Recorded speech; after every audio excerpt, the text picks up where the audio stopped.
마스크를 좀 벗어도 되겠습니까? 3차에 걸쳐서 열심히 맞았습니다. 이렇게 뵙게 돼서 너무나 반갑습니다. 제가 여기 건축할 때 골조만 세워져 가지고 있었을 때 한번 한 6, 7년 된 것 같아요. 그때 와서 이렇게 뵀었는데 이렇게 아름다운 성전을 짓고 또 우리 성도님들 이렇게 모습 보면서 너무나도 반갑고 또 우리 친한 우리 또 신점일 목사님 교회여서 그런지 더 친근감을 갖고 이렇게 오늘 좋은 시간 되도록 그렇게 했으면 참 좋겠습니다. 이왕 제가 마이크를 잡았으니까 시작은 제가 하지만 끝나는 것도 제가 할 것입니다.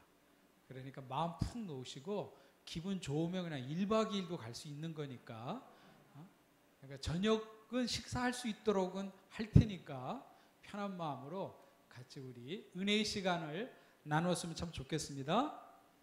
여러분 우리 모든 사람에게는요 다 아픔이 있습니다.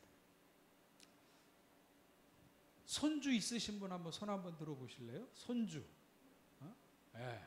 저하고 우리 신점일 목사님하고 같은 동기고 같은 또래인데 목사님 손주 없으시죠? 네. 저는 손주 없는 사람하고는 대화를 안 합니다. 저는 손주가 벌써 셋이나 있거든요. 초등학교 5학년, 초등학교 2학년, 이제 7살 그렇게 셋이 있는데 우리 초등학교 2학년 다니는 이 손주애가 할아버지 살기 힘들어요 이러더라고요.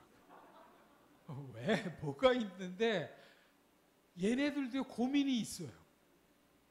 초등학교 2학년인데도 고민이 있고 아픔이 있고 어려움이 있는데 여기 계신 모든 분들이야 왜 아픔이 없겠습니까?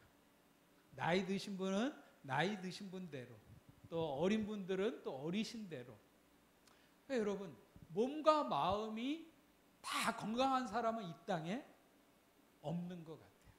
몸과 마음이 건강하려면 두 가지 조건이 충족되면 가능합니다.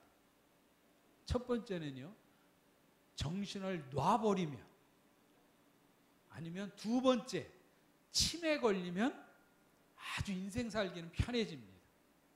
그 외에는 제정신을 갖고 사는 모든 사람들에게는 다 아픔이 있죠. 여러분 이번 세미나 주제도 뭡니까? 아픔과 하나님의 은혜 그런 주제를 받고서는요 너무 이 주제가 은혜가 되는 것 같아요. 저도 저에게 있어서도 아픔이 좀 있습니다. 저는 육체적으로 조금 어려움이 좀 있어요. 그러니까 우리 신점일 목사님이랑 우리가 이제 총신대에서 같이 만나서 공부할 때 저는 그때 당뇨가 걸렸어요.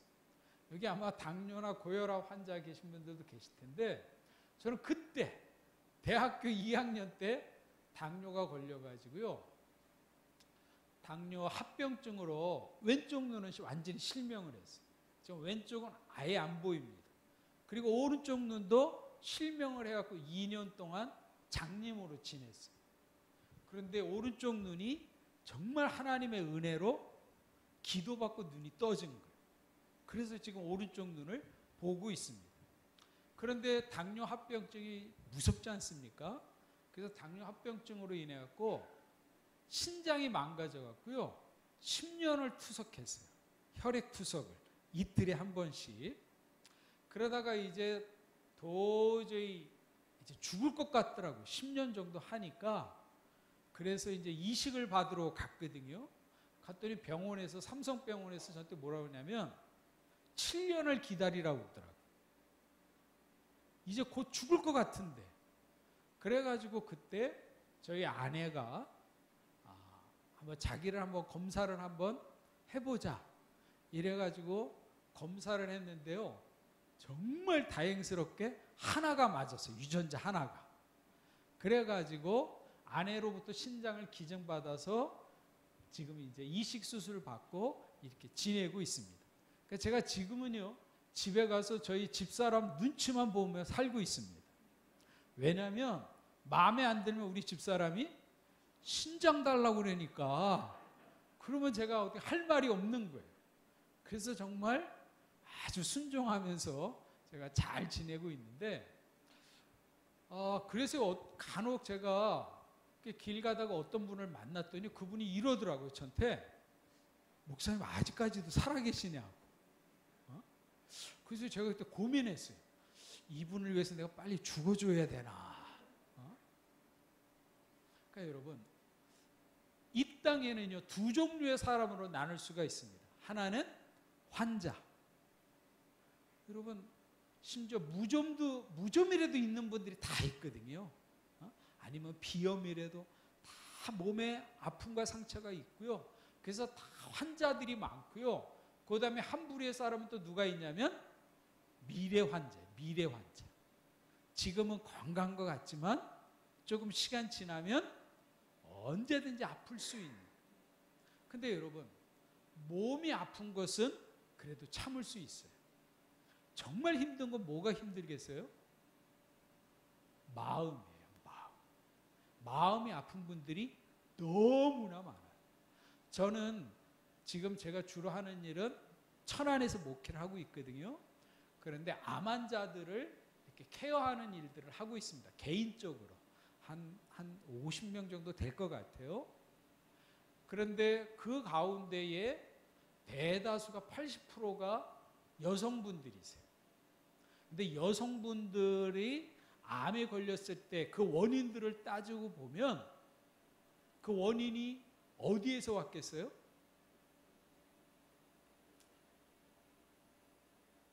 아닐 수도 있겠지만 제가 만난 암 환자들의 80%는 다 그놈 때문에 왔어요. 그놈 때문에. 그놈이 누군지 아시겠지요? 결국 뭐겠어요? 마음의 상처, 스트레스. 이걸 받아가지고 그거를 못 이겨가지고 결국 그것이 몸으로 나타나는 거예요. 그래가지고 암 환자가 되어지고 다른 어떤 질병에 걸리는 그러한 일들을 너무나 많이 보게 됩니다. 자, 그러면 이제 이런 질문을 한번 드려볼게요. 내가 아픈 것이 하나님의 은혜일까요? 은혜가 아닐까요? 내가 아픈 거, 몸이 아프고 마음이 아픈 게 이게 하나님의 은혜일까요? 은혜가 아닐까요? 그럼 다시 질문하겠습니다. 서울대학교에 내 자녀가 입학했습니다. 은혜일까요? 은혜가 아닐까요? 예? 은혜. 로또 1등에 당첨이 됐습니다. 하나님의 은혜일까요? 은혜가 아닐까요? 예? 모르시겠어요?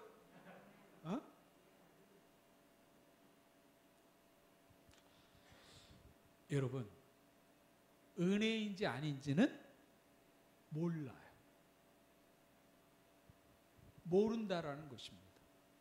마찬가지로 내가 지금 몸이 아프고 내가 마음이 아프고 심지어 암에 걸렸다 할지라도 이것이 하나님의 은혜인지 은혜가 아닌지는 아무도 모른다라는 것입니다. 그럼 언제 알 수 있느냐? 시간이 지나봐야 알 수 있습니다. 여러분, 우리가 오늘 함께 누가복음 1장 30절 말씀을 봤는데요. 천사가, 그러니까 하나님께서 예수님의 어머니인 마리아에게 나타나셨습니다. 그러면서 뭐라고 말씀하셨냐면 30절에 보니까 뭐라고 그랬습니까? 하나님의 은혜가 임했다라고 말씀하고 있습니다. 그렇죠? 우리 30절 같이 한번 다시 읽어볼까요? 시작. 천사가 이르되,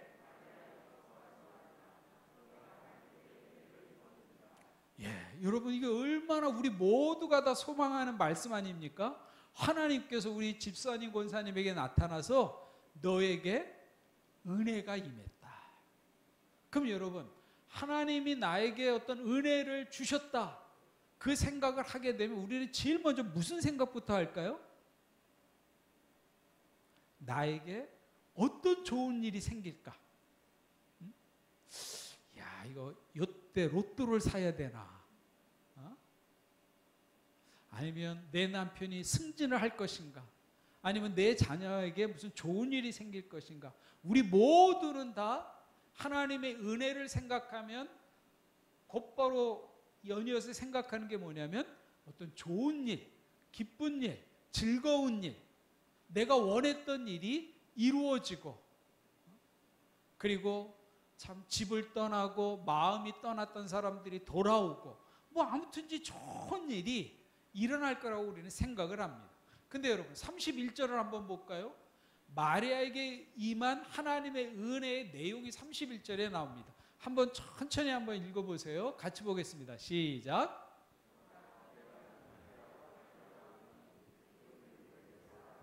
하나님의 은혜의 내용이 뭐였습니까?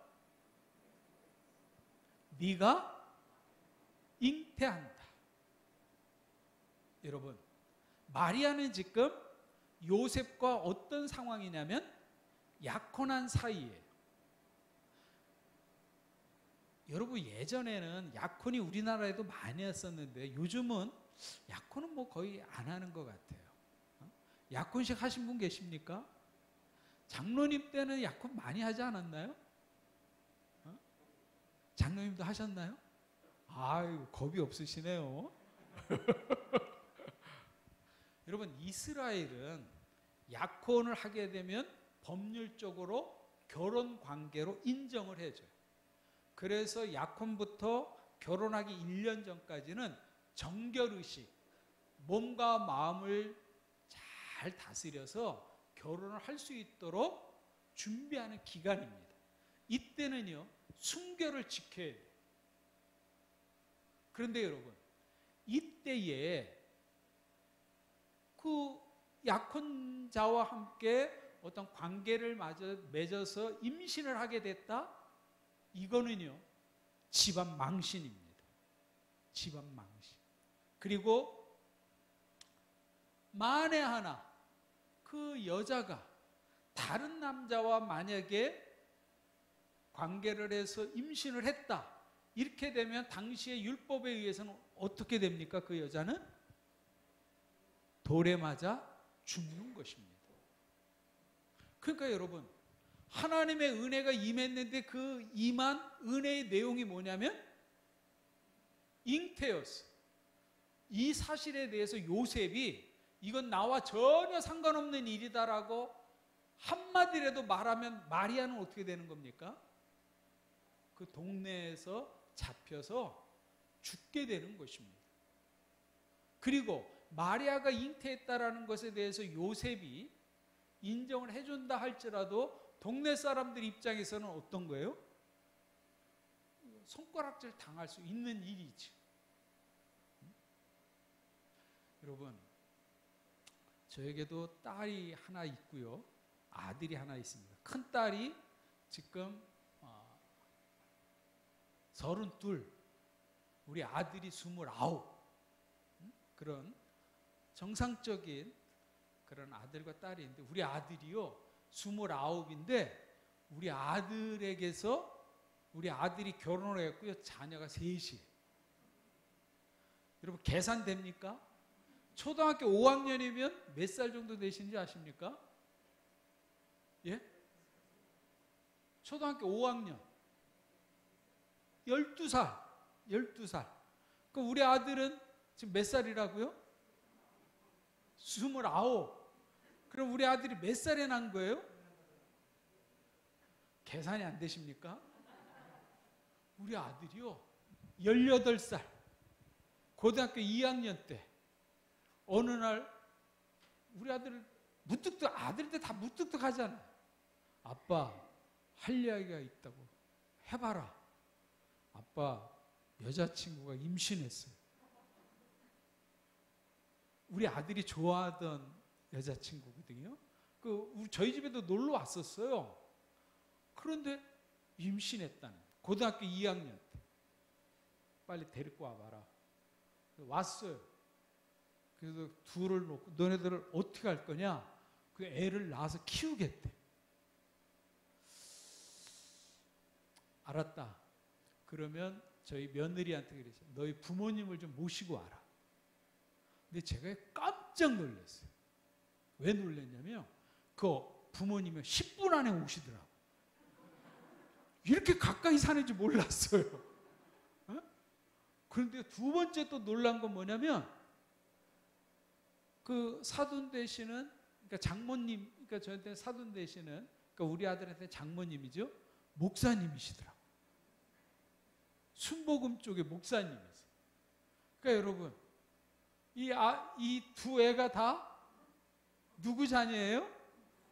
목사 자녀들이 고2 때 이렇게 된 거예요. 여러분 얼마나 창피하겠어요. 제가 그때 그 목회 비전이 뭐였냐면 가정사역이었어요. 가정사역. 하나님이 기뻐하시는 가정을 만들자고 외치던 제가 저희 집에 우리 아들이 그러리라고는 꿈에도 생각을 못했어요. 제가요 그때 교회 사표냈어요. 화요일 날 그랬거든요. 근데 이제 사돈 되시는 목사님이 그러시더라고요. 이게 갑과 을의 관계가 되더라고요. 아들 부모가 갑이 되고요. 딸 가지는 부모님이 을이 되는 거예요.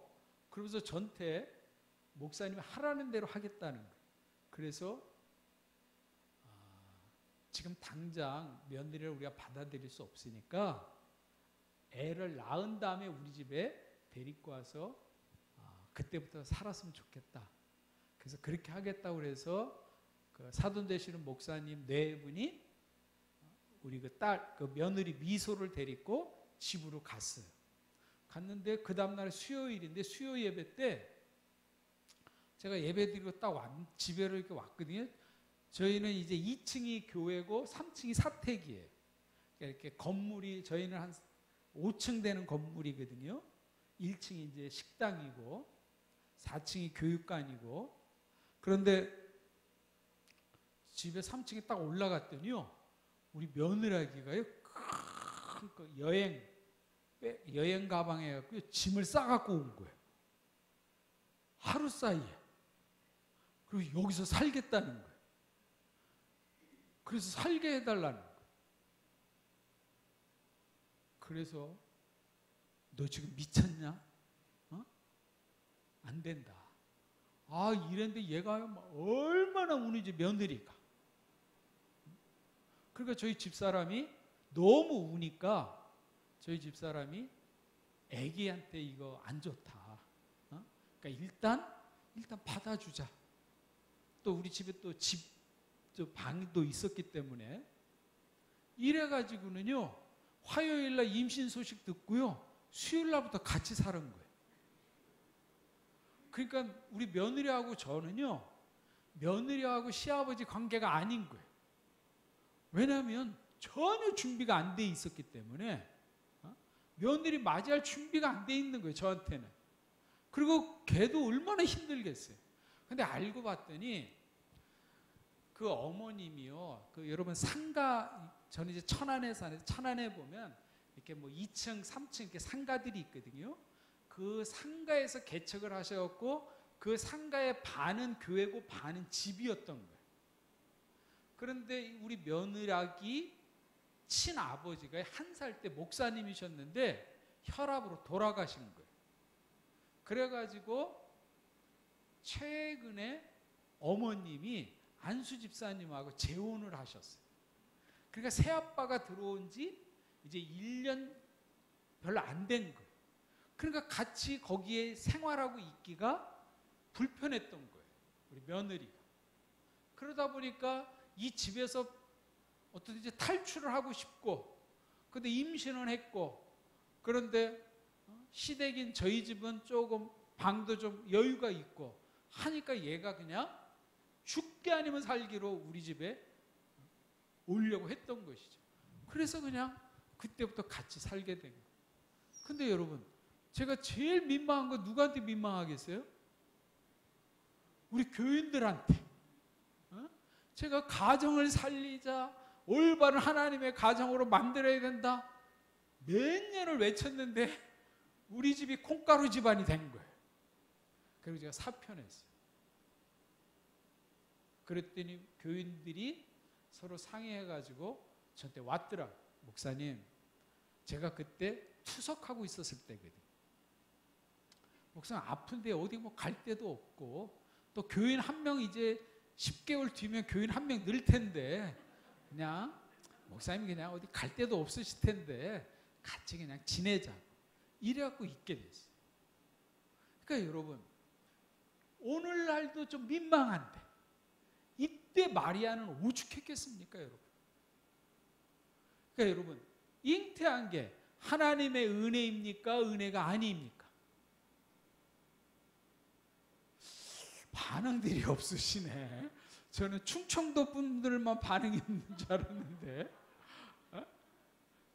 충청도 분들은요 교회 다니시라고 그러면 가지요 이러세요. 가지요 하면 3년 뒤에 오세요. 보통 아니면 말씀을 안 하세요. 말씀하면 한 3년 정도 걸립니다. 근데 아마 여기 계신 분들도 집에 가서 웃을지 모르겠어요.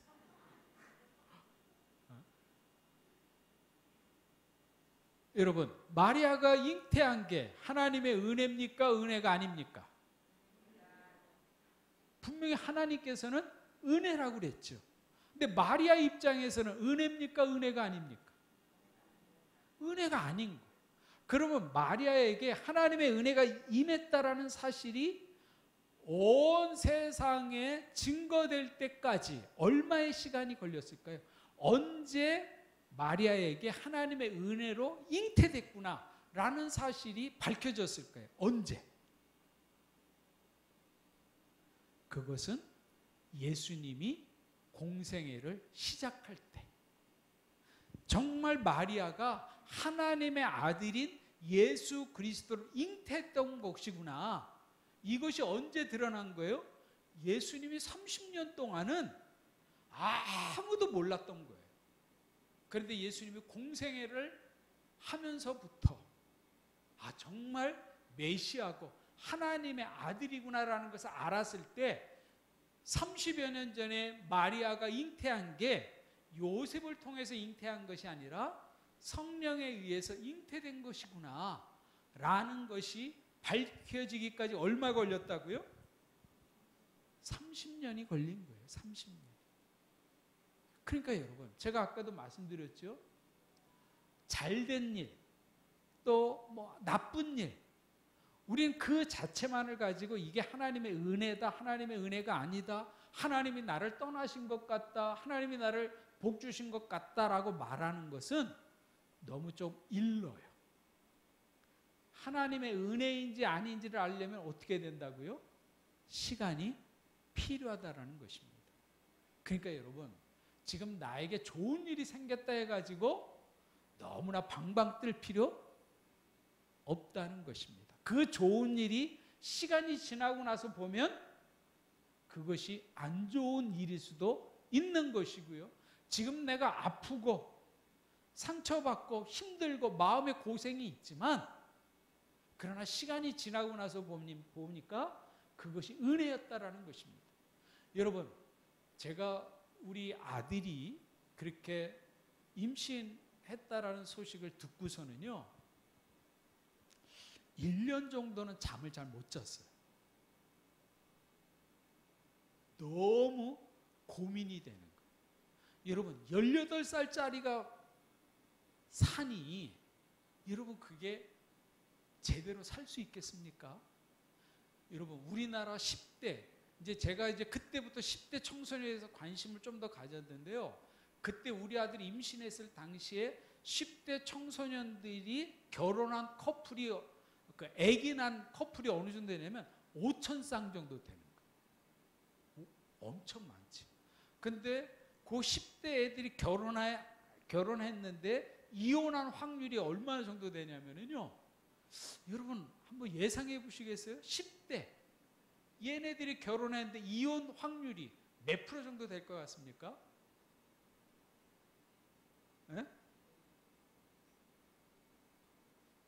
50%요.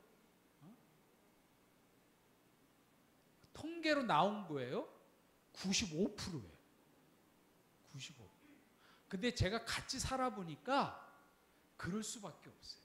왜냐? 우리 아들은요. 일은 저질러 놨지만 와이프하고 있는 것보다는 누가 더 좋겠어요? 친구 노는 게 더 좋아요.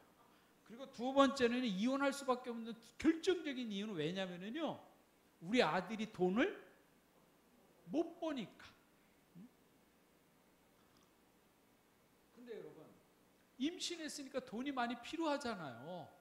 필요한 게 많잖아요. 그런데 뭐 목사인 제가 무슨 돈이 있겠습니까? 그 친정 어머니도 어렵지.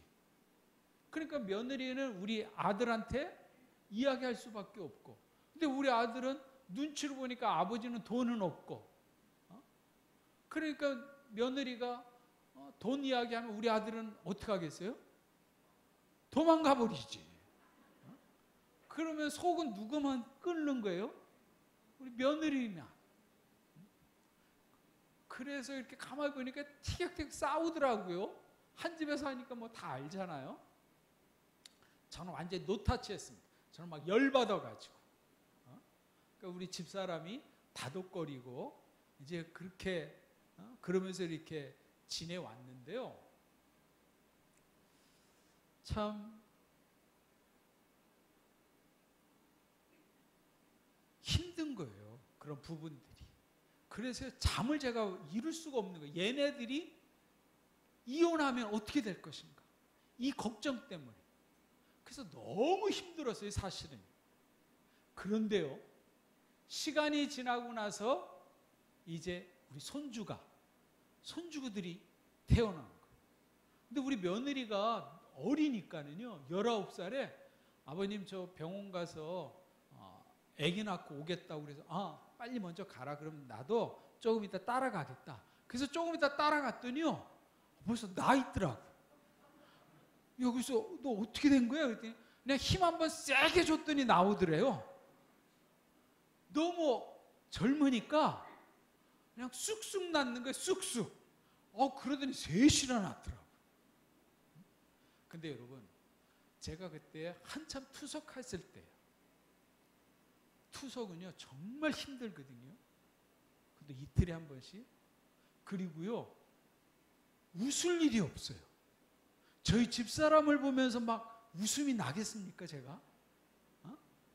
여러분, 부부가 서로 쳐다보면서 막 기쁘고 막 사랑이 샘솟고 막 달링하면서 막 그런 막 흥분이 되십니까? 신혼여행 갔다 오면 다 끝이에요. 신혼여행 갔다 오면 첫 애는 끝 아닙니까? 그러니까 제가 웃을 일이 없는 거예요. 그런데요, 손주는요, 보기만 해도 막 너무 기쁜 거예요.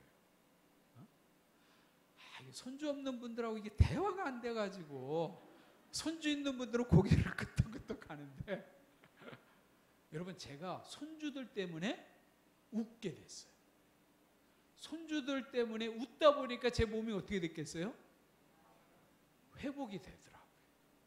웃음이 회복되니까 건강이 회복되더라고요. 그러니까 여러분,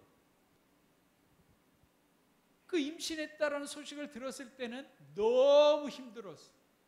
근데 시간이 지나고 나서 봤더니 이게 뭐였다라는 겁니까? 하나님의 은혜였다라는 것이죠. 그래서 여러분, 하나님의 은혜란 무엇이냐? 간단히 정리하자면 하나님의 뜻이 이루어지는 게 하나님의 은혜라는 것입니다. 하나님의 뜻. 따라서 여러분, 때로는 그 하나님의 뜻이 나에게 상처인 경우도 있을 수 있고요, 좋은 일도 있을 수 있죠. 그래서 우리는 나에게 지금 벌어진 그 현상, 일, 그 자체만을 가지고 함부로 좌절하거나 낙심하거나 그럴 필요가 없다라는 것입니다. 여러분, 저는 10년 딱 투석을 하고 이식을 이렇게 받았는데요.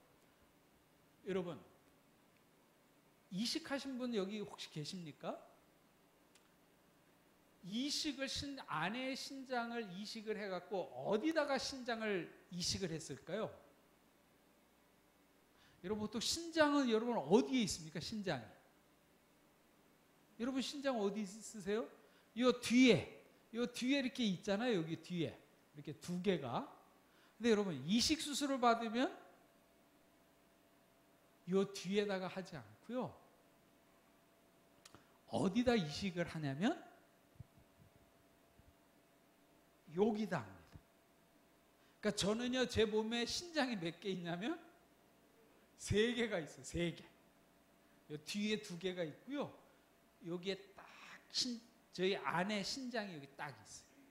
그럼 여러분, 왜 여기다 신장을 이식했을까요? 여러분, 신장이요, 요 마이크 요 정도 크기에 딱 야구공만한 크기에 신장이 이게 다 실로 되어 있어요. 피로, 혈관으로. 그러니까 여러분, 저희 집사람 신장을 떼내면 이렇게 신장하고 이제 뭐가 연결되어 있어요? 혈관이 이렇게 연결되어 있겠죠? 그러면 이제 그 방광 위에 수녀관이 있고 수녀관 위에 신장이 있는 거거든요. 그러면 이제 여기에다 신장을 딱 놔가지고 혈관에다가 연결을 하겠죠. 그럼 여러분 한번 생각해 보세요. 여기 이렇게 신장이 있어요. 그럼 제가 막 뛰어다니면 어떻게 되겠어요? 혈관으로 연결되어 있으면 제가 너무 심하게 뛰면 이 신장이 달려있는 신장이 혈관에 달려있는 이 신장이 어떻게 되겠어요? 떨어지겠죠. 떨어져 나올 수 있잖아요. 근데 여러분, 왜 여기다가 신장을 놓냐면요, 여기에 만세전에 우리 하나님께서 2000년도에 이식수술을 하라고 여기에요, 이런 조그만 뼈로 된 주머니를 여기 딱 만들어 놓으셨어요. 그래서 거기 이렇게 뼈로 되어 있었고요. 거기다 이렇게 딱 끼우는 거예요. 그러니까 여러분에게도 다 어떻게 되어 있어요? 여기 다 있어요. 그래서 거기에 이렇게 뼈로 이렇게 되어 있는 게 있었고 거기다 이렇게 딱 놓기 때문에 내가 막 뛰어다니고 별짓을 다 해도 신장은 안 떨어져. 할렐루야 아닙니까? 하나님께서 창세 때 이미 아신 거예요. 훗날 신장 이식할 줄로. 그래서 여기다 이렇게 딱 만들어 놓으셨어요. 여러분, 우리 몸을 이식할 수 있는 곳이 엄청 많거든요. 피부도 다 이식할 수 있고요. 뭐 각막부터 시작해서 뭐 췌장 뭐 다. 여러분, 우리 몸을 이식할 수 있는 모든 것을 다 이식한다면 돈이 얼마나 들어갈까요? 돈이. 우리 몸 전체를 완전히 새롭게 이식하려면요, 얼마의 돈이 들어가냐면, 이건 제가 이식할 때의 비용입니다. 56억 들어간대. 56억. 저도 이거 신장이 요즘은 이제 가격이 많이 떨어져서 괜찮은데, 저 할 때만 하더라도 좀 돈이 꽤 많이 들어갔어요. 그러니까 신장, 뭐 간, 피부, 뭐 골수, 뭐 모든 걸 다 이식하면 여러분이 얼마짜리라고요? 얼마요? 56억. 그러니까 여러분은 얼마짜리 인생이라고요? 56억짜리, 56억. 그러니까 그 56억을 누가 주신 거예요, 지금? 하나님. 그런데 여러분, 감사원금 내는데 째째하게 56억이나 벌었는데, 여러분 아멘 아닙니까? 여러분 장계 문제 있었으면 여러분 그만한 돈을 다 내셔야 되는 거예요. 여러분 그 혈액, 저는요 아침마다 정말 감사하는 기도가 있는데 뭐냐면, 소변 볼 때마다 저는 감사해요. 소변 볼 때. 여러분 소변 보면서 감사하시는 분들 계십니까? 이게 다 회개하셔야 돼요. 여러분 전부 다 회개하셔야 돼요. 여러분 소변을 볼 수 있다는 거 이거 기적이에요. 기적. 여러분 제가 혈액투석을 하면은요, 혈액투석을 하는 순간 소변이 딱 멈춰요. 심한 분인 경우에 이제 그래요. 조금 덜 그런 분들도 있긴 한데 저는 투석과 동시에 소변을 딱 못 봤어요. 그래서 소변을 못 보니까 그 소변 그 독을 뭐로 빼내는 거예요? 투석기로, 기계로 이틀에 한 번씩 그 투석하는 건 4시간인데요. 준비하는 시간 30분, 끝나고 30분, 그래서 한 5시간 걸려요. 이틀에 한 번씩. 그러니까 소변이 해야 될 일을 못하니까 그 투석기를 통해서 투석을 하는 것이거든요. 그래서 그 투석 세계가 아주 그 이야기를 하면은요, 또 재밌는 이야기가 너무 많아요. 그래서 여러분, 이식 수술을 받는다라는 것은 뭐냐면, 여러분 그 소변을 못 보니까 소변 독이 온 몸에 쌓여요. 그래서 그게 쌓이는 게 얼굴 막 이런 데 나타나죠. 그래서 투석한 사람 보면 얼굴이 다 어떠냐면 약간 좀 검게 돼요. 그거 다 뭐냐면 독이에요. 그런데 이제 이식 수술을 딱 받으면 이제 소변을 볼 수 있는 거예요. 근데 여러분, 처음에 이제 10년 만에 소변을 딱 보는 거예요. 10년 만에. 10년 만에 소변을 보는데요. 얼마나 감격스러운지. 야, 내가 소변 볼 수 있구나. 근데 여러분, 이게 우리 몸이 참 신기한 게요.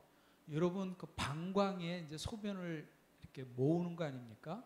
근데 방광에 정상인들은 500cc. 그러니까 여러분 생수병 500cc 아시죠? 그거 하나 정도 모을 수 있어요. 참고 참으면 700cc까지 모을 수 있어요. 방광을. 근데 저는 10년을 소변을 안 보니까 방광이 딱 달라붙어 버렸어요. 그래갖고 이식 수술을 딱 받으니까 그 방광에 얼마의 소변이 모여졌냐면 133cc 모이더라고요. 여러분 133cc면 요구르트병 아시죠? 요구르트병. 거기 딱 한 병 모이는 거예요. 근데 여러분 그 이식 수술을 받으면은요, 무슨 일을 하게 되냐면 신장이 멈춰 있었고 방광이 멈춰 있었기 때문에 물을 엄청 먹어야 돼요. 투석할 때는요, 하루에 500cc 한 병밖에 못 먹게 해요. 물을 많이 먹으면 이게 막 퉁퉁 붓거든요. 근데 이식 수술을 받았더니요, 그 500cc를 8병 먹으라고 하더라고요. 하루에. 그럼 8병 먹으면 4000cc잖아요. 그리고 이제 수액을 계속 맞아요. 수액이 1000cc 되거든요.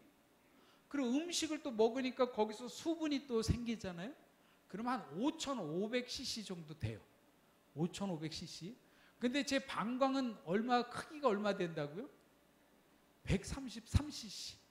그러면 여러분 내 방광에 133cc가 차면 소변을 봐야 되는 거예요. 그래서 여러분 계산해 보면 하루에 몇 번 소변을 보냐면 42번 봐야 돼. 그러니까 1시간에 2번씩 봐야 돼. 2번씩. 그러니까 처음 제가 이식 수술을 받고 났더니 소변줄 차고 나오잖아요. 근데 소변줄 정말 빼고 싶은데 간호사가 그러더라고요. 소변줄 빼는 순간 지옥문이 열릴 겁니다. 이러더라고요. 그게 무슨 말인가 했더니 소변줄을 딱 빼니까는요, 30분에 한 번씩 소변을 보러 가야 되는 거예요. 안 그러면 침대에다 싸는 거예요. 그러니까 잠을 못 자는 거예요, 잠을. 그러니까 여러분 정상적으로 2시간에 한 번씩 소변 보는 게 이게 얼마나 귀한 일이고요. 그렇게 소변 보는 거에 몇 천만 원 돈 세이브 됐다라고 믿으시기를 바랍니다. 그래서 제가요, 삼성병원에서 수술했거든요. 삼성병원에서 퇴원해갖고 나오는 날 제가 어디를 제일 먼저 들렸냐면 만남의 광장이라고 여러분 경부고속도로 그 휴게소 있어요. 첫 번째 휴게소. 그 휴게소에 가갖고 화장실에 갔어요. 왜 화장실에 갔냐면요, 소변 보는 것을 남들에게 보여주고 싶어서. 그래서 제가 딱 소변을 보면서 보니까 옆에 두 분이 계셔가지고 제가 이렇게 오른쪽에 있는 분 한번 쳐다보고 왼쪽에 있는 분을 쳐다봤어요. 쳐다본 이유는 한 가지. 나 좀 봐달라고. 소변 보는 나 좀 봐달라고. 근데 이 두 사람이요, 저거 눈이 딱 맞췄는데 표정이 어떤 표정이냐면 웬 미친놈이, 어? 여러분 그런 경우는 없잖아요. 소변 보면서 이렇게. 근데 저는요, 너무 절실했던 거예요. 막 자랑하고 싶은 거예요. 내가 소변 볼 수 있다. 그래서 요즘도요, 아침마다 소변 볼 때마다 감사하고 있어요. 여러분, 사람이 왜 병에 걸릴까요? 왜 육체의 병이 걸릴까요? 여러분, 우리 사람은 몸과 혼과 영으로 만들어져 있습니다. 따라서 여러분, 아프다라는 것은 몸이 아픈 건데, 몸이 아프기 전에 뭐가 먼저 아픈 거냐면 마음이 아프기 때문에 몸이 아픈 거예요. 여러분, 저는 지금도 고속버스를 못 타요. 과민성 대장 증후군, 이게 있어가지고는요, 고속버스만 타면 배가 아파요. 그리고 제가 톨게이트에서 여러 번 내렸어요. 여러분, 지금은 그냥 하이패스로 가지만 옛날에는 그 검표원들이 있었잖아요. 그분들 그 지하로요, 그 다니는 통로가 있어요. 제가 거기를 여러 번 다녔어요. 고속버스 타다가 배가 아파가지고. 근데 시내버스 타면 안 아파요. 왜 그럴까요? 언제든지 내려서 화장실 갈 수 있다라는 그 어떤 마음의 안도감 때문에. 근데 고속버스를 타면 화장실 못 간다라는 그 마음의 부담 때문에 부담되면 곧바로 그냥 배가 아파. 그러니까 여러분, 그런 걸 일명 우리가 뭐라 하냐면 과민성, 신경성, 그러죠. 이거 다 뭐의 문제인 거예요? 마음의 문제라는 것이죠. 그러니까 여러분, 결국 우리가 지금 마음이 다 불편하다라는 것입니다. 여러분, 제가 왜 대학교 2학년 때 왜 제가 그렇게 당뇨병에 걸렸겠어요? 제가 생각해 보면은요, 스트레스 때문에. 스트레스. 제가 중학교 1학년 때, 저희가 아들 삼형제거든요. 아들만 삼형제인데, 중학교 1학년 때 제가 외갓집에 갔어요. 방학 때. 전주가 외갓집인데, 외갓집에 갈 때 우리 막내 동생과 함께 외갓집에 갔었어요. 그리고 이제 다음날 그 전주 오목대라고 있어요. 오목대. 거기에 이제 큰 이렇게 하천이 있었는데, 하천에서 놀러 갔었어요. 다슬기 잡으러 갔었거든요. 다슬기 잡고 이제 할머니랑 같이 갔었는데, 이제 놀고 있는데 갑자기 비가 오는 거예요. 그래가지고 할머니하고 또 사촌 동생하고 외사촌 동생하고 우리 막내 동생하고 여러분, 철길 밑에 굴뚝 이렇게 다니는 굴 같은 거 있는 거 아시죠? 차 사람 다니는, 거기에 좀 있어라. 내가 집에 빨리 가서 우산 갖고 오겠다. 근데 제 동생이요, 몰랐는데 저를 쫓아왔던 거예요. 근데 거기서 놀던 곳에서 기찻길이 있었는데, 기찻길로 가면 우리 외갓집을 좀 빨리 갈 수 있었어요. 그리고 제가 기찻길을 따라서 가는데 제 동생이 쫓아오는 거였어요. 그래서 제가 영호였었거든요. 영호야, 빨리 그냥 할머니한테 있으라. 그러고 나서 제가 그냥 열심히 갔는데, 이렇게 코너가 이렇게 도는 코너길이었어요. 그 길이. 그리고 저는 이제 코너를 딱 도는데 기차 소리가 나는 거예요. 그래서 기차 소리가 나길래 그냥 싹 뒤돌아봤죠. 뒤돌아봤는데 기차를 가는데 무슨 물체가 확 빨려들었다가 팍 튀어나가는 게 보이더라고요. 그 저게 뭔가 그 당시에 잘 몰랐는데 기차가 딱 쓰더라고요. 왜 쓰지? 그래가지고 쓰더니 조금 있다 기차가 떠나요. 그런데 그 코너 도는 자리에 사람들이 막 모여갖고 웅성웅성 하더라고요. 그래서 뭔가 제가 가봤어요. 가봤더니요, 신발이 있더라고요. 애기 신발. 제 동생 신발이었어요. 제 동생이 기차에 치여서 죽은 거예요. 여러분 그게 중학교 1학년 때 그랬습니다. 그러니까 여러분 참 죄송한데 여러분 혹시 이 가운데 자녀를 먼저 보내신 분이 계실지 모르겠습니다. 제가 아는 이 땅의 최고의 고통은 뭐냐? 자식을 먼저 보내는 거. 자식을 먼저 보내는 거. 여러분 그 일로 인해 저희 집이 쑥대밭이 되고 말았어요. 저희 아버지, 저희 어머님. 그래서 제가 그때요, 우리 부모님이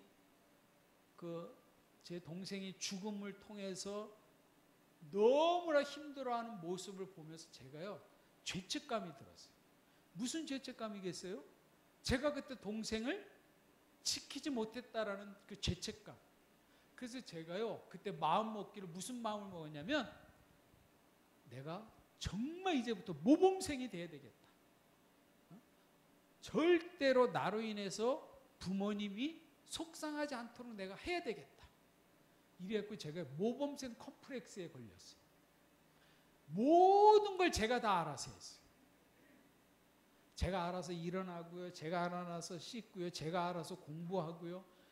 절대로 부모님으로부터 잔소리 안 들으려고, 그래서 저로 인해서 힘들게 하지 않으려고 철저하게 그렇게 생활하다 보니까 그것이 저한테는 스트레스가 됐던 거예요. 스트레스. 여러분 저도 중고등학교 때 얼마나 놀고 싶겠어요? 그런데 우리 부모님을 생각하면 그렇게 할 수가 없었어요. 그래서 너무나 착하게 살려고 노력하다 보니까 그게 스트레스가 됐던 거예요. 그것이 대학교 때에 저한테는 당뇨로, 저희 집안이 전부 당뇨거든요. 그래서 여러분, 저는 요즘 제 삶의 좌우명을 바꿨습니다. 제 삶의 좌우명이 뭐냐면요, 착하게 살지 말자. 착하게 살지 말자. 여러분, 착하게 살면은요, 고달퍼집니다. 여러분, 암이 걸린 사람은요, 두 가지 특징이 있어요. 첫 번째는요, 착한 분이 암에 걸려요. 쌈 잘하고요, 욕 잘하고요, 성질 더러운 사람은 절대 암 안 걸립니다. 봐보세요. 다 착한 사람이 암에 걸려요. 그리고 두 번째는요, 말을 못하는 사람이 암에 걸려요. 그걸 다 어디다 다 쌓아두는 거예요? 마음에. 그래서 여러분, 건강의 비결은 뭐냐?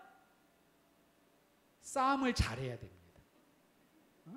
그러니까 여러분 오늘 주제가 결론이 그게, 싸움을 잘하면 건강하게 살 수 있습니다. 또 건강의 비결이 뭐냐? 두 번째, 못돼야 됩니다. 착하게 살면 고달퍼집니다. 아멘? 착하게 살면 아파요. 몸이 아파요. 그래서 여러분, 제가 당뇨가 결국 스트레스로 당뇨가 걸렸고요. 그래서 군대도 면제받았어요. 군대도 못 갔어요. 그러는 가운데 제가 2001년도에 2000년도에 제가 이제 천안에 있는 교회에 부교육자로 있다가 힘들더라고요. 거기서도 뭐 스트레스도 받고, 또 부교육자는 힘들잖아요. 막 당뇨는 막 심해지고, 그렇다고 제가 당뇨라는 거 말할 수는 없고, 그러니까 막 과로가 쌓이고 하니까 몸이 너무 나빠지더니 결국은 왼쪽 눈이 망막이 떨어졌어요. 망막. 그러니까 여러분, 눈이 여기에 검은 눈동자에 있는 여기는 뭐겠어요? 이건 각막. 그리고 눈 안쪽에 있는 거는 망막이. 근데 여러분, 당뇨가 되면은요, 이 합병증 가운데 망막이 떨어지는, 그걸 이제 망막박리라고 그러는데, 그 합병증이 오거든요. 그래서 뒤에 있는 망막이 떨어져 버린 거예요. 그래가지고는요, 한쪽 눈이 실명을 하게 됐어요. 그런데 제가 2001년도에 1월 달에 개척을 했어요. 개척을 했는데 부흥이 빨리 됐어요. 1년 만에 한 100명이 모인 거예요. 그래가지고는 한 4년 정도 월세로 있다가 그 월세 주는 주인이 나가라고 그래서 그러면 그냥 우리가 조그만 건물을 사자 해가지고 4년 만에 건물을 사갖고 2005년도에 이제 그 건물에 들어갈 때에 뭘 했냐면요. 전체 리모델링을 할 수밖에 없잖아요. 그게 학원 건물이었거든요. 근데 여러분 새집증후군이 정말 무서운 겁니다. 새집증후군. 그러니까 새 아파트는 절대 들어가시면 안 됩니다. 한 2년 정도 있다 들어가셔야지. 건강한 사람은 괜찮아요. 근데 몸이 안 좋은 사람은 새집증후군에 녹아납니다. 바로 제가 그랬습니다. 2005년 12월 달에 제가 쓰러지고 말았어요. 새집증후군. 그래갖고 당뇨가 너무 심하고 그러면서 오른쪽 눈이 또 망막이 떨어져 버렸어요. 그러니까 여러분 왼쪽 눈은 안 보이죠? 오른쪽 눈은 또 망막이 떨어졌으니까 안 보이죠? 완전히 장님이 되고 마른 거예요. 너무 기가 막힌 거예요. 그래가지고는요 2006년도 2월 달에 안과를 잘하는 병원이 그 당시에 어디 있었냐면 여러분 고속버스 터미널에 그 서울 강남 그 성모병원 있잖아요. 강남 성모병원에 안과를 잘하거든요. 그 거기 갔더니 한번 수술을 한번 해보자고 그러더라고요. 그러니까 여러분 제가 이것저것 다 해봤는데 정말 괴로운 건 안 보이는 것만큼 괴로운 거 없어요. 앞이 안 보이는 것만큼 힘든 게 없더라고요. 모든 정보를 눈으로 봤는데 앞이 안 보이니까는요 할 짓이 아무것도 없어요. 그래서요 이건 뭐 절망이라고 말하기가 너무나 어려울 정도로 그러니까요 열이 받는 거예요. 그 열이 누구를 향해서 가겠어요? 하나님께 가더라고요. 도대체 하나님이 이럴 수 있느냐? 내가 잘못한 거 개척교회 한 것밖에 없는데 그래가지고 열받아가지고 병원에 입원을 했어요. 입원을 했는데 저를 목사되게 키워주신 그 영적인 아버지 목사님이 계시는데요. 그 목사님 지금도 사당동에 계시는데 그 목사님이 어떻게 알고 저한테 전화가 온 거예요. 수술 전날. 민홍아 너 무슨 일 없냐? 목사님 무슨 일 있습니다. 무슨 일? 내일 한쪽 눈 오른쪽 눈 수술합니다. 그랬더니 알았다 기도해 하마 하고 딱 끊으셨어요. 저는요 강남 성모병원에 이렇게 누워 있는데 그냥 커튼 딱 치고요 그냥 집사람하고 말도 안 하고요 그냥 괜히 하나님 앞에 막 열이 나더라고요. 하나님이 나이가 이럴 수가 있을까? 그러고 있는데 오후 늦게 그분이 김남신 목사님이신데 김남신 목사님이 찾아오셨어요.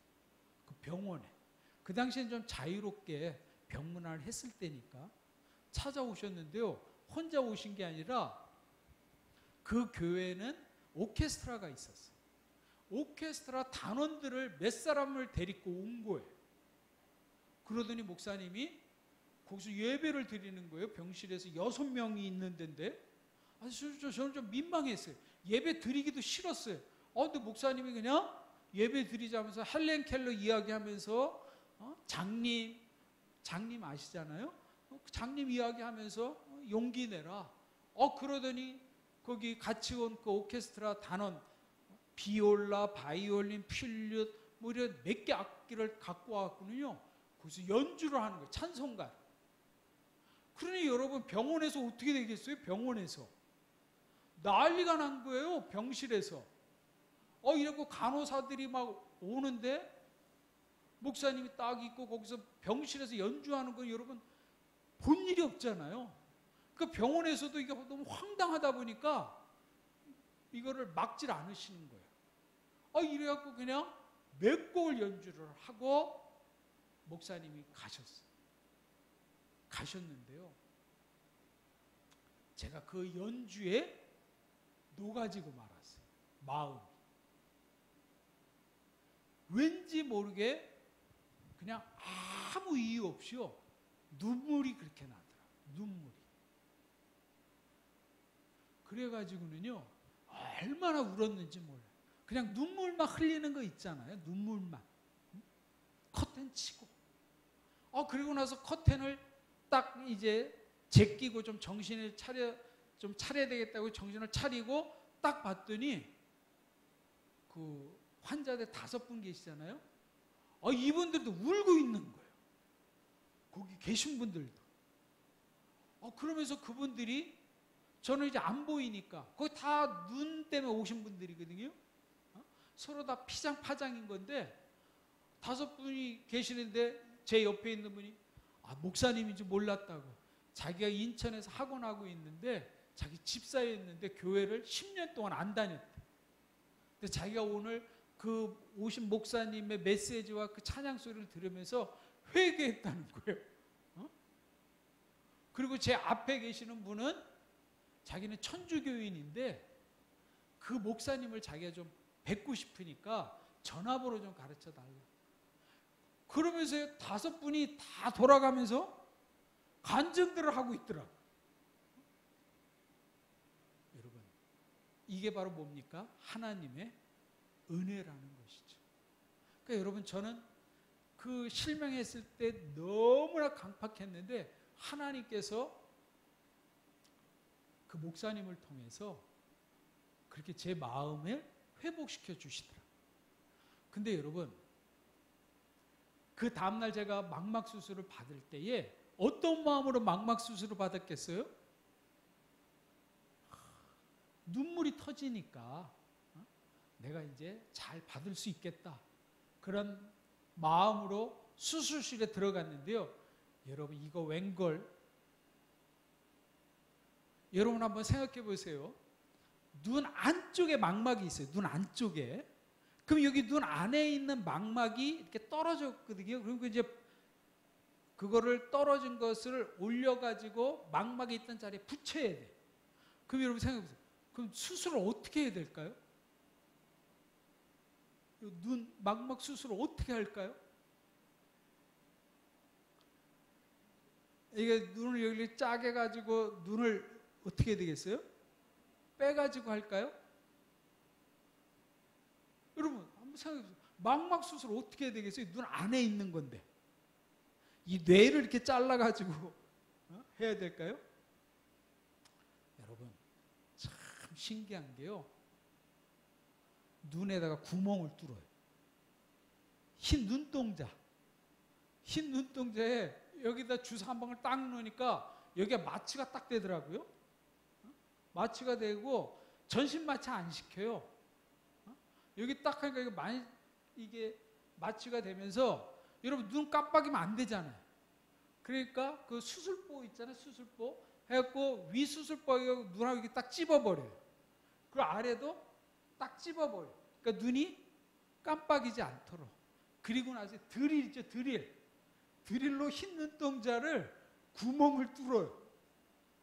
그러니까 저는 모르죠. 그게 드릴인지. 근데 뭐가 드르륵 하더니 뻥 소리가 나더라고요. 근데 구멍을요 3개를 뚫어요. 3개를 뚫는데 하나로 그거 뭐죠? 내시경이 들어오고요. 나머지 다 내시경이 들어오는데요. 하나 내시경은 뭐냐면 레이저. 그래서 레이저를 이렇게 지질 때 쓰는 거거든요. 그게 지지면은요 불꽃이 번쩍 불꽃놀이에요. 예뻐요. 그 하나는 뭐냐면 물이에요. 물. 이게 씻어내야 되니까. 그래서 물이 이렇게 딱 쏘면 여러분 호수 이렇게 돌 던지면 이렇게 출렁이는 그런 모습처럼 이렇게 물이 이렇게 딱 번지는 게 보여요. 하나는 또 뭐냐 가위예요. 근데 여러분 신기하게 가위가 이렇게 딱 보여요. 이렇게 여기 구멍 뚫어서 글로 해가지고 근데 여러분 아플까요? 안 아플까요? 예? 안 아파요. 궁금하시면 한번 해보세요. 근데 뭐가 힘드냐면 두려워요. 막 눈으로 뭐가 막 들어오니까. 근데 여러분 망막이 떨어졌어도 그거는 알아요. 알 수가 있어요. 그거는 보여요. 그리고 나서 그 망막을 찝어가지고 아무튼 제자리에 놓고 레이저로 쏴가지고요. 꿰매가지고 딱 붙이는 거거든요. 그리고 나서 이걸 다 빼면 요 흰 눈동자를 꿰매요. 이렇게 수술하는 게 한 2시간. 그러니까 두려움이 얼마나 큰지. 근데 여러분 제가 그 수술을 처음 받은 거예요. 2월 달에. 그런데요. 한 달 만에 재발이 됐어요. 붙인 망막이 찢어져 버렸대요. 또. 그리고 한 달 만에 다시 또 수술하자는 거예요. 무슨 수술을요? 그 수술을 또 똑같이 하자는 거예요.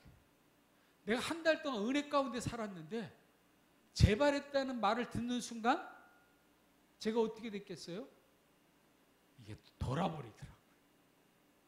내가 이걸 또 해야 되는 거예요. 그러니까 내 마음의 은혜가 또 다 날아가 버리더라고요.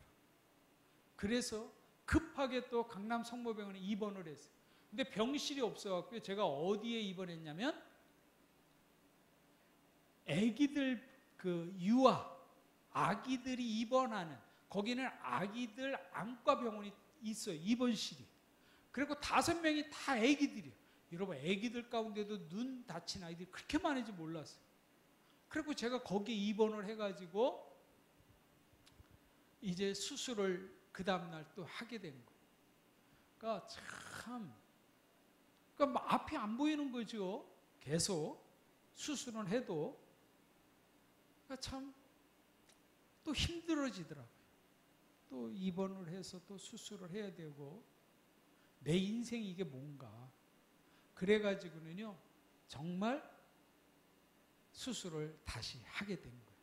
그래가지고 제가 여러분 2박 3일밖에 입원 안 시켜요. 제가 목요일날 입원해갖고 금요일날 수술하고 토요일날 이제 퇴원을 하는데 거기는요 토요일날 되면 웬만한 아이들 다 보내요. 그냥 왜냐면 수술할 환자들이 많기 때문에. 그래갖고 제가 그 아이들 병실에 입원해 있으니 제가 아이들하고 무슨 2박 5일을 하겠습니까? 뭘 하겠습니까?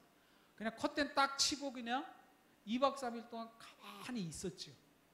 그래가지고는 토요일이니까 이제 한 명 한 명씩 퇴원을 하는데 보니까 나머지 4명 아이들이 다 퇴원을 한 거예요. 그리고 이제 누구만 퇴원을 안 했냐면 저하고 저는 이제 문 옆에 있었고 저랑 대각선으로 저 창문가에 있는 한 아이만 퇴원을 못한 거예요. 근데 저는 커튼 치고 있었기 때문에 저쪽 끝에 있는 아기 엄마는 제가 여기 있는지를 모르셨던 것 같아요. 그리고 나머지 아이들이 전부 다 나가니까 그 어머니는 자기 혼자 있은 줄 알았던 것 같아요.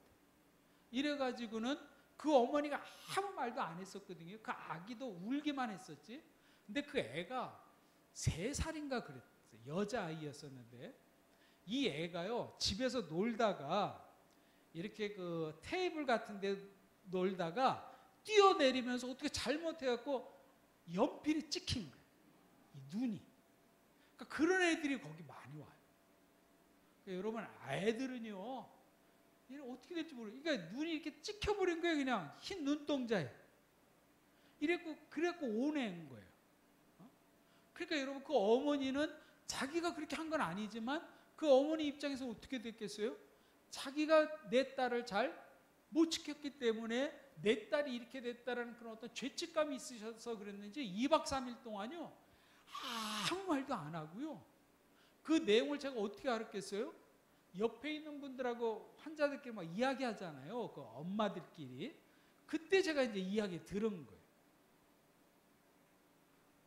그러니까 이제 병실에 저는 있었지만 근데 그때 이제 저도 퇴원 수속을 밟아야 되기 때문에 저희 집사람은 이제 원무과에 갔고 그래서 병실에 저 혼자 있고 4명 아이들은 퇴원했고 이제 그 아기 엄마만 이제 있는 거예요. 그런데요. 저는 이제 커튼 치고 이제 앞을 못 보고 있죠. 왜냐면 수술했으니까 이게 뭐 안 보이고 이게 또 눈을 이렇게 가려 놓잖아요. 갑자기요. 복음성가가 들리기 시작하는 거예요. 복음성가. 그러니까 그 어머니가 아주 작은 목소리로요. 노래를 하더라고요. 근데 그때 그 어머니가요. 이런 노래를 했었습니다. 우리 한번 좀 같이 한번 불러볼까요? 여러분 한번 상상하면서 어머니가 그 딸을 지키지 못해서 지금 딸의 눈에 이제 한쪽 눈으로 완전히 실명이 된 겁니다.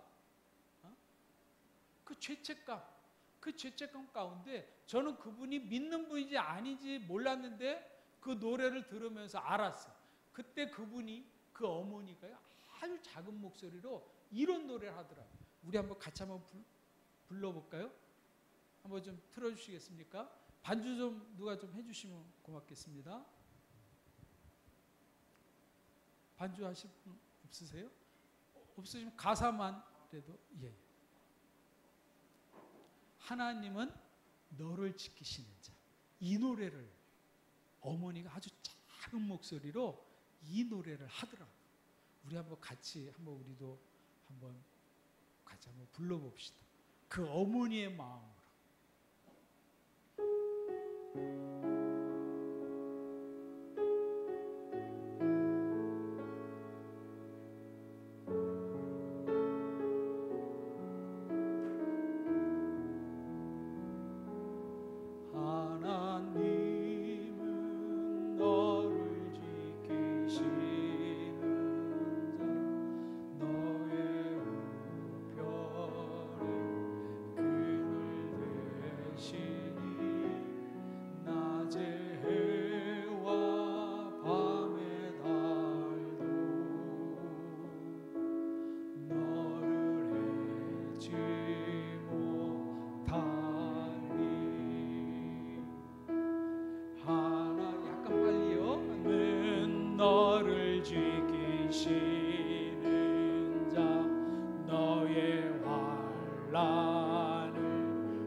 다시 한번 해볼까요? 가사를 음미하시면서 하나님은 너를 지키시는 자 너의 우편에 그늘 대시니 낮의 해와 밤의 달도 너를 해치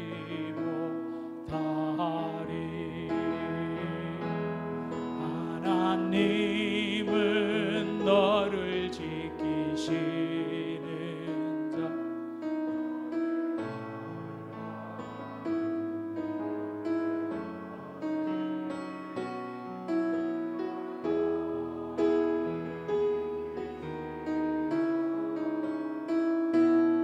너의 주님을 지키시리라 눈을 들어 산을 보아라 너의 도움 어디서 오나 천지지신 너를 만드신 여호와께로다.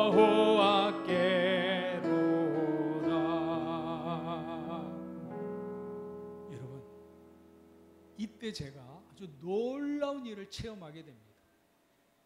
여러분 저는 앞이 안 보이고요 커튼을 치지 않았습니까? 그런데요, 제가 그때요 환상을 보게 됐습니다.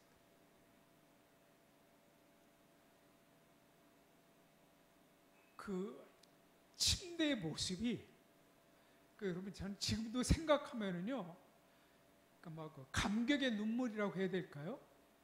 이 노래만 불러도 제가 어떻게 그때의 그 기억, 그때의 그 은혜, 그때의 그 감사가 생각이 나서 참 이렇게 제대로 잘 못 불러요.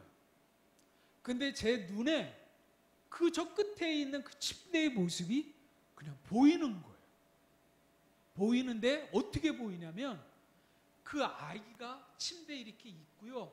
엄마가 그 보호자 침대 있잖아요. 바닥에 이렇게 앉아가지고요. 이렇게 손을 이렇게 하면서 이 노래를 부르고 있더라고요. 그런데요, 놀라운 것은 그 뒤에 예수님께서 그 어머니를 이렇게 감싸고 계시더라고요. 제가요, 마음이 무슨 어떤 불덩이를 받은 것 같았어요. 제가 도저히 가만히 있을 수가 없었어요. 그래서 제가요, 더듬더듬 하면서 커튼 치고요, 제가 이렇게 나오니까 그 어머니가 노래를 멈추고 깜짝 놀라시는 거예요. 제가 거기 있은 줄 몰랐던 거죠. 그래서 제가 이렇게 침대에 이렇게 해가지고요, 그 어머니한테 갔어요. 가가지고 이야기를 했습니다. 자매님, 저는 목사입니다. 근데 제가 지금 환상을 봤습니다. 어머님이 너무나 그 아파하는 마음을 가지고 내 딸을 지키지 못했다라는 그 죄책감을 가지고 그 미안한 마음으로 하나님께 내 딸을 맡기면서 드리는 이 찬양을 할 때에 예수님께서 지금 자매님을 안아주고 계십니다.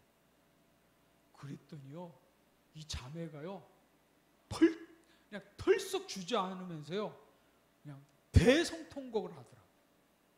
그러니까 이 자매는 그동안에 울지도 못했던 거예요. 근데 제가 그런 이야기를 했더니 그냥 이게 터져버려갖고 이 자매가 주체를 못할 정도로 막 우는 거예요. 그래서 제가, 자매님, 예수님이 지켜주실 겁니다. 힘내십시오. 그리고 내가 죄송하지만 내가 자매님과 이 아이를 위해서 축복기도 했으면 축복기도 해주고 싶습니다. 그랬더니 이 자매님이요, 너무나 고맙다고. 그래가지고는요, 제가 그 침대로 가서 그 자매님과 우리 그 아이, 근데요, 눈물이 저도 엄청 나는데 이거는 뭐 그냥 슬픔의 눈물이 아닌 거예요. 이거 어떻게 설명이 안 되는 거예요. 이게 무슨 눈물인지 지금도 저는 잘 모르겠고요. 그래서 제가 할 수 있는 최선의 힘을 다해서 축복기도 하고 나오는데요, 발걸음이 떨어지지 않더라고요. 발걸음. 거기 좀 같이 있었으면 좋겠다. 입원실에 같이 있었으면 좋겠다. 근데 뭐 그 마음대로 안 되지 않습니까? 그래가지고는 결국은 저는 나오게 되어지면서요, 그때 그 사건, 그 병실에서의 그 사건이 지금의 저를 여기까지 오게 만들어 주었다라는 것입니다. 할렐루야. 그러니까 여러분, 최악의 상황이었죠. 최악의 상황. 그래가지고는요, 제가 그때로부터 2년 동안 못 봤어요. 회복이 안 돼가지고. 여러분, 목사가요, 2년 동안 못 보니까 설교를 할 수가 없는 거예요. 설교를. 그래서 그 당시에 저희 교회 부교육자가 2명이 있었거든요. 2명한테 이제 예배를 다 시키고 저는 참석만 했었어요. 그런데요, 어느 날 저희 교회 집사님 한 분이 저에게 찾아왔어요. 찾아왔고 뭐라고 그러냐면, 목사님은 총신대 4년을 공부하셨고 신대원 3년을 공부하셔서 7년을 공부하셨는데 꼭 봐야만 설교하십니까? 우리는 전도사님 설교를 들으러 온 게 아니라 목사님 설교를 들으러 왔습니다. 목사님이 좀 설교를 좀 해 주십시오. 냉정하더라고요. 저는 우리 성도님들을 성도 하나님이라고 그러거든요. 하나님 다음으로 무서워요. 그래서 예했어요. 안 해냈어요. 그래서 그때부터 제가 몇 개월 동안은 설교를 못하고 있다가 몇 개월 뒤부터 설교를 하는데 서운하더라고요. 그럼 안 보이는데 어떻게 설교합니까? 그래서 설교는 해야 되겠고, 그래서 그때부터 그냥 그 기독교 방송 계속 저희 집사람으로 틀어달라고 해갖고는요, 그냥 방송을 계속 듣다 보면 뭔가 이렇게 캐치되는 게 있어요. 목사님들은 다 아는 그런 부분이 있어요. 그거 가지고 그냥 일주일 동안 그냥 안 보인 채로 이제 지내면서 그냥 설교를 했어요. 근데 여러분, 주일은 그렇게 할 수 있는데 새벽 예배까지 해달라고 하더라고요. 새벽 예배. 근데 저희 교회는 생명의 삶을 갖고 합니다. 생명의 삶. 큐티 그 책을 가지고 같이 하는데, 그러니까 본문은 늘 정해져 있어요. 그래서 이제 같이 찬송하고 그 본문 읽고 설교를 하지 않습니까? 큐티 나눔을 하는데, 새벽 예배 오신 분들이 찬양을 크게 안 해요. 크게 안 불러요. 다 그렇지 않습니까?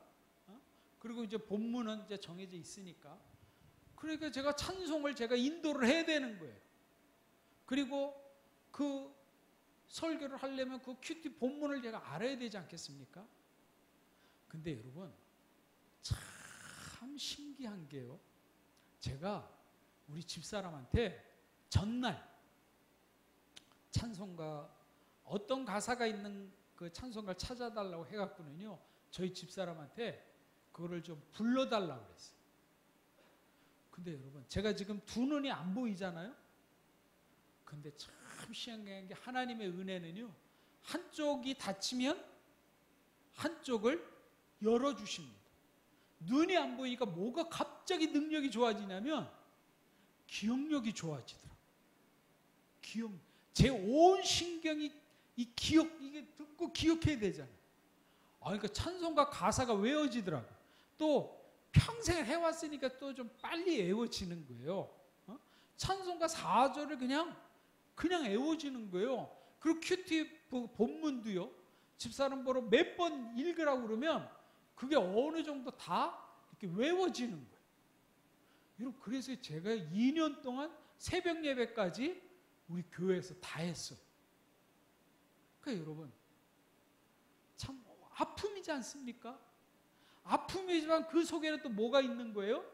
하나님의 은혜가 피할 길을 열어주시는 거예요. 여러분, 그래서 제가 2년 만에 어떻게 눈 떠졌냐면요, 안수기도 받고 눈 떠졌어요. 안수기도 받고 2년 만에. 그래갖고 2년 만에 제가 눈이 떠졌는데, 떠지고 나서는 안 외워지더라고요. 그 다음부터는 요즘은 한 절 암송도 잘 안 돼요. 그러니까 참 하나님의 은혜라는 것이 정말 신기해요. 그러니까 여러분, 함부로 우리가 그래서 단언할 수가 없는 거예요. 상황에, 내 앞에 닥친 상황을 대해서 절망하거나 좌절하거나 낙심할 게 아니다라는 것입니다.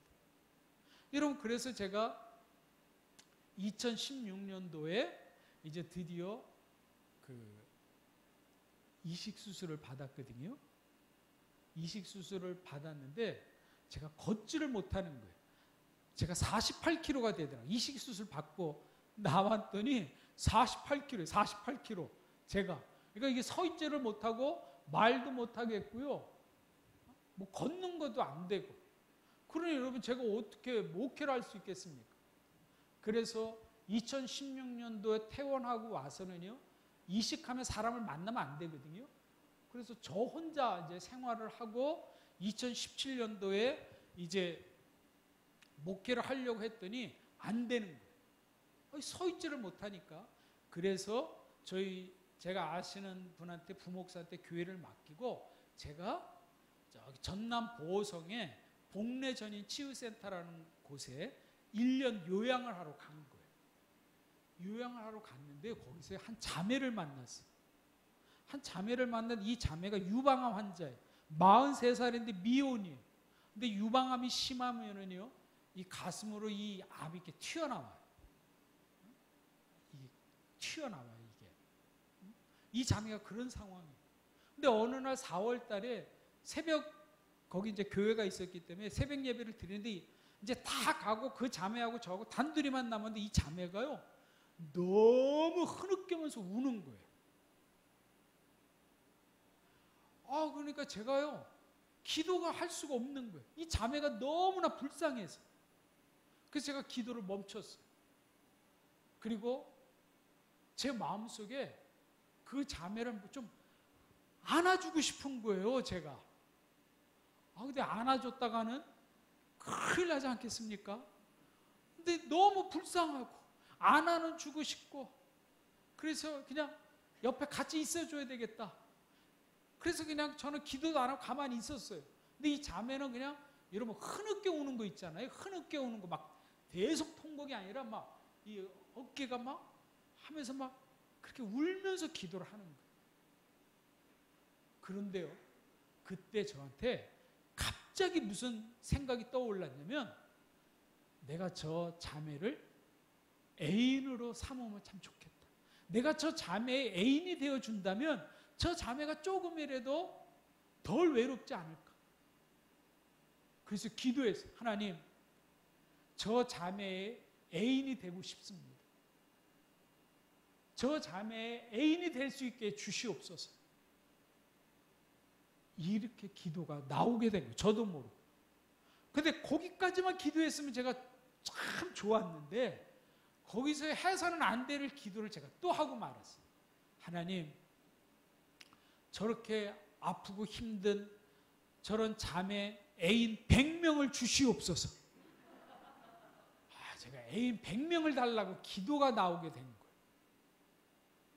애인 100명을, 저런 아픈 환자들 100명을 하나님 제가 감당할 테니까, 저도 지금 제대로 제 몸도 추스리지 못하는데 그런 기도를 하고 말은 거예요. 그래서 제가 그 새벽 예배 끝나고 나서 집사람한테 와서, 그 자매가 성경자매예요. 성경자매 애인이 되어줘야 되고 돼야 되겠다. 그때 저희 집사람 그때 같이 갔었거든요. 거기 치유센터에. 그래서 제가 왜 그래야 됐는지 이야기를 했더니 그렇게 하라고. 그래가지고는 제가 그 다음날 아침에 아침밥 먹으면서 그 자매한테 찾아가고, 성경자매 애인 합시다. 어릴 때 이 자매가 저를 미친놈 쳐다보듯이 쳐다보는 거예요. 그렇지 않겠습니까? 그래서 제가 이야기를 했어요. 내가 기도하다가 하나님 앞에 내가 이런 기도를 하게 됐고, 그래서 내가 자매를 애인 삼아 이렇게 함께 우리 교제했으면 좋겠다. 이래가지고는요, 같이 거기에 생활하면서 그 자매가 뭐 좋다 싫다는 안 하는데 입꼬리가 이렇게 올라가는 것 보니까 좋은 것 같아요.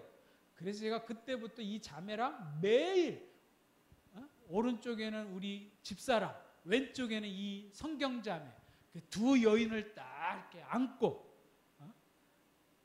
치유받으러 가갖고는요, 데이트만 하다가 왔어요.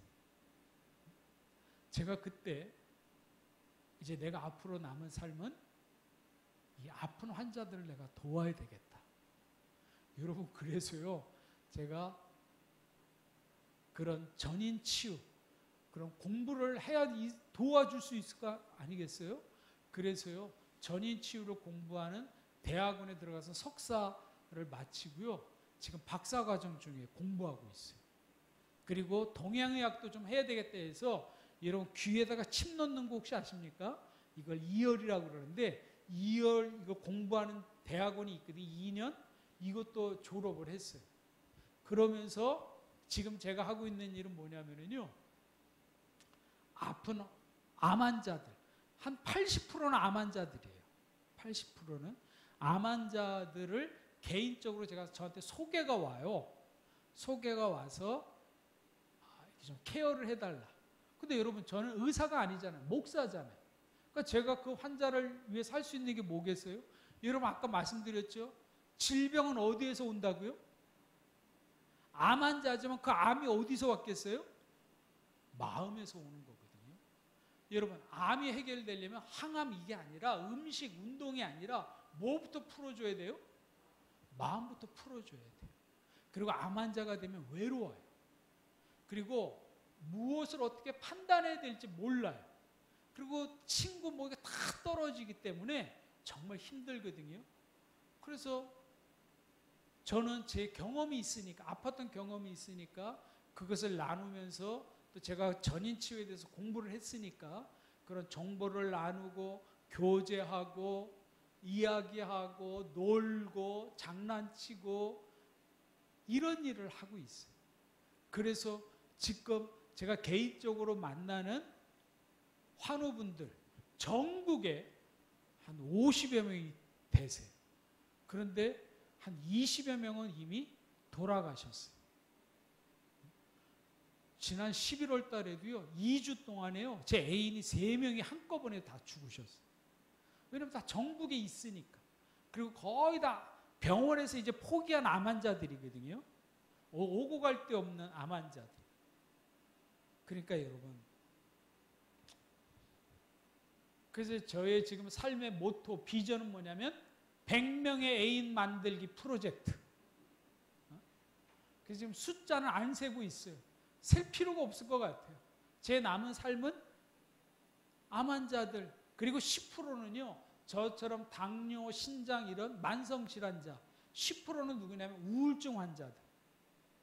이렇게 만나고, 저한테 연락을 주면 저는 무조건 상담을 해보고, 내가 필요하다 그러면 애인 삼아가지고는요, 하루에 제가 한 6시간 정도 통화해요. 어느 때는 한 10시간도 통화했던 적이 있는 것 같아요. 왜냐면 못 만나니까 통화로. 여러분, 어떻게 보면 저는 35년째 투병 생활을 하고 있습니다. 지금도 이식을 받았기 때문에 면역 억제제, 그 항암제 같은 약을 먹으면서 저도 몸이 그렇게 건강한 게 아니죠. 여러분들에 비해서는 안 좋죠. 아픔이 아직 지금도 있습니다. 그러나 여러분, 그 아픔 때문에 그 아픔 속에 무엇이 임했다라는 겁니까? 하나님의 은혜가 임하다 보니까 그 은혜로 말미암아 다른 환우분들을 섬기고 그 환우분들을 통해서 만나다 보면은요, 여러분, 누구에게 유익할까요? 암 환우에게 유익할까요? 저에게 유익할까요? 다른 사람들은요, 암 환우에게 유익할 거라고 그러죠? 그렇지 않아요. 누가 제일 먼저 수지 맞는 장사냐면 저예요. 저. 그 아픈 분들하고 이야기하면서 서로 사랑을 나눌 때에 좋은 에너지가 누구한테 오겠어요? 저한테 오는 거예요. 저한테. 아픔을 나눌 때에 하나님의 은혜가 같이 임하게 되어진다라는 것입니다. 여러분 믿습니까? 따라서 여러분, 말씀을 마치고자 합니다. 모든 질병은 마음에서부터 옵니다. 그러면 해결책도 어디에서 오겠어요? 마음에서. 모든 건 다 마음먹기에 달려있다. 마음먹기에 달려있다. 그래서 여러분, 고난과 질병과 힘들고 어려운 일이 있을 때에 좌절하는 거 누구나 다 할 수 있는 일입니다.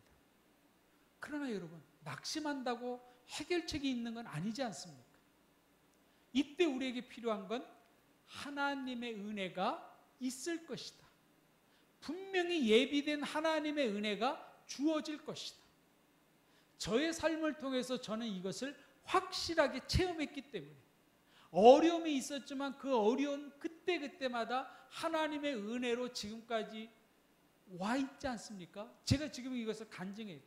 이것은 하나님은 저만의 하나님이 아니라 우리 모두의 하나님이기 때문에 여기 계신 모든 성도님들에게도 동일하게 이 하나님의 은혜가 임할 줄로 믿습니다.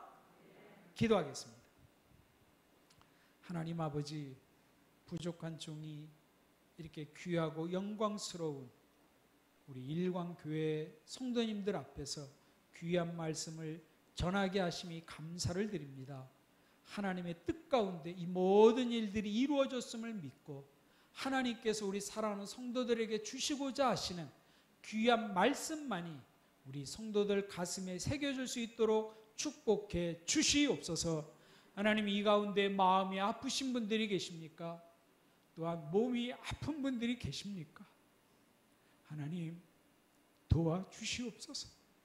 하나님, 어루만져 주시고 성령께서 기름 부어 주시고 성령께서 동행해 주셔서 그 마음을 헤아려 주시고 그 마음을 예수님의 피 묻은 오른손으로 만져 주셔서 회복되게 해 주셔서 몸과 마음이 건강해져서 하나님께 영광 돌리는 우리 귀한 성도들 다 되어줄 수 있도록 하나님 축복해 주시옵소서. 감사하옵고 살아계신 예수님의 이름으로 축복하며 기도드리옵나이다. 아멘.